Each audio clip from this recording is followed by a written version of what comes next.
ஏசியாவின் புஸ்தகம் 49:15 வாசிப்பும்.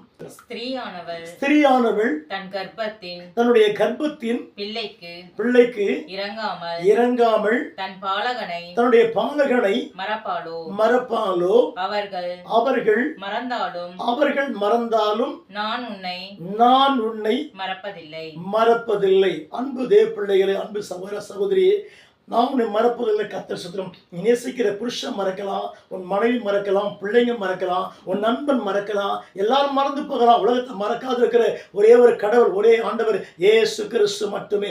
அவரை பற்றி கொள்ளுங்கள், அவரை நோக்கி பாருங்க. நீங்க மறக்கப்படவே மாட்டீங்க. சப நாமத்தில் நீ நேசிக்கிற மக்கள்லாம் மறந்து போயிடுவாங்க, விட்டு போயிடுவாங்க. ஆனால் கர்த்தர் சொல்ல, நான் உன்னை மறக்கவே மாட்டேன். என் அன்பு பிள்ளைகளே, நீங்க சாகிற வரைக்கும், கர்த்தர்கிட்ட போய் நீங்க சேருகிற வரைக்கும் மறக்காததுக்கு ஒரே ஒரு நபர் என் ஆண்டவராக இயேசு மட்டும். அவர் அண்டிக் கொள்ளுங்கள், அவரை ஏற்றுக்கொள்ளுங்கள், அவர் நோக்கி பார்த்து கொண்டிருங்க. நீ மறக்கப்படவே மாட்டீங்க. அதான் வசனம் வாசிக்கிறோம். நான் உன்னை மறப்பது கிடையாது.